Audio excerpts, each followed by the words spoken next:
Let's now move to South Africa and look at a case study here. This South African university is classified as a comprehensive institution in the South African context.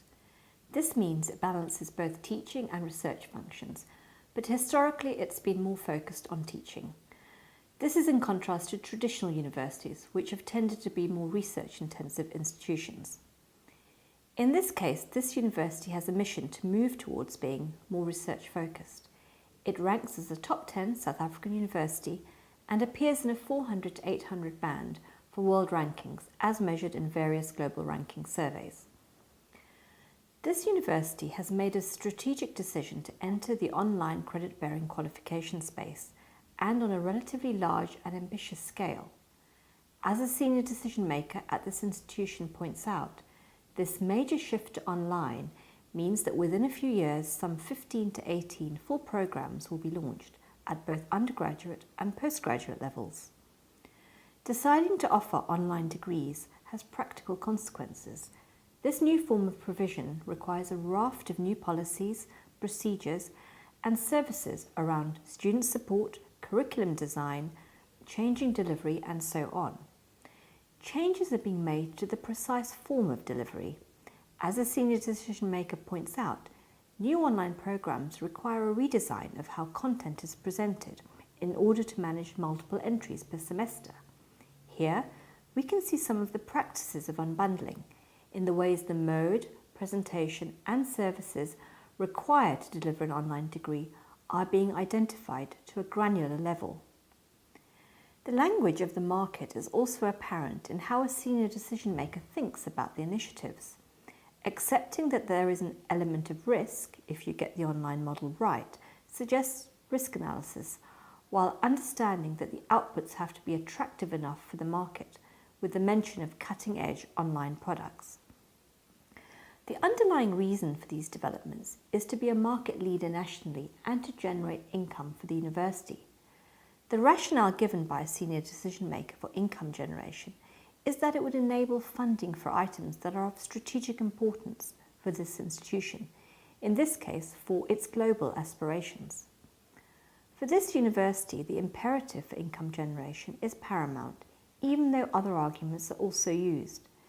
As an academic at this university points out, this university, like many others in the South African sector, is experiencing funding challenges, and so third stream income is seen as a viable strategy. Another impetus for online degrees is to allow students to study more flexibly. As a senior decision maker remarks, online programs might help students with their work-life mix, which would mean expanding the market and attracting new students. Online provision can also enable current on-campus students to take their degrees in an online format or even a mix of on-campus and online modes, hence the rationale for wanting to make modules interchangeable. This is an example of unbundling the mode of provision to suit students. In terms of how this is being achieved, this institution has a partnership with an online program management company, an OPM, to deliver its online degrees. The role of the MPM is focused on marketing and admissions management.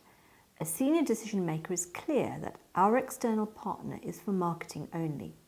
Here, we can see how the responsibility for the functions of delivering an online degree are shared between the university and the external private provider, a form of unbundled provision.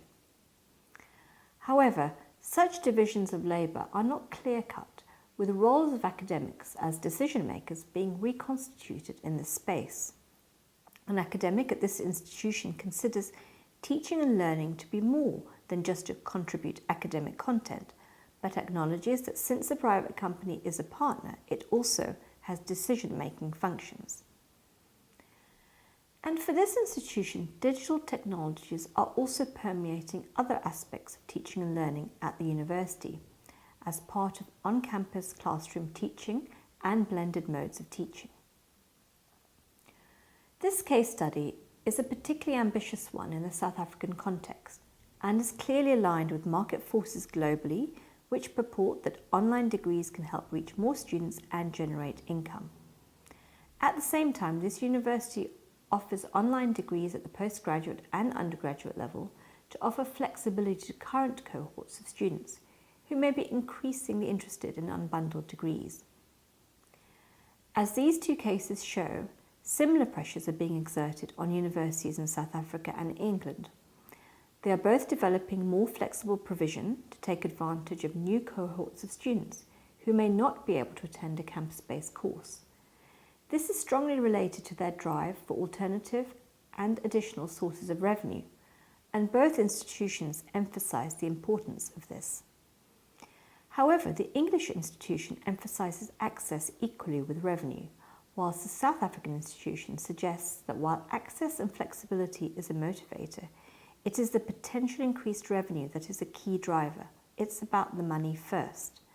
This may be due to the English university being a little coy about admitting its desire for additional revenue, or it may be that the financial pressures, especially for a Russell Group university, are not so great as the financial pressures on a South African university, given the current austerity climate in the South African higher education sector. But in both contexts, partnerships with OPMs are taking place to develop this new provision. And in both examples, the OPM is doing what the institution perceives it to be able to do better: market-related activities such as business intelligence in England and marketing and admissions in South Africa. We can see through these partnerships that unbundling is taking place at a number of levels. The institutions and OPMs are sharing the development and delivery of online provision.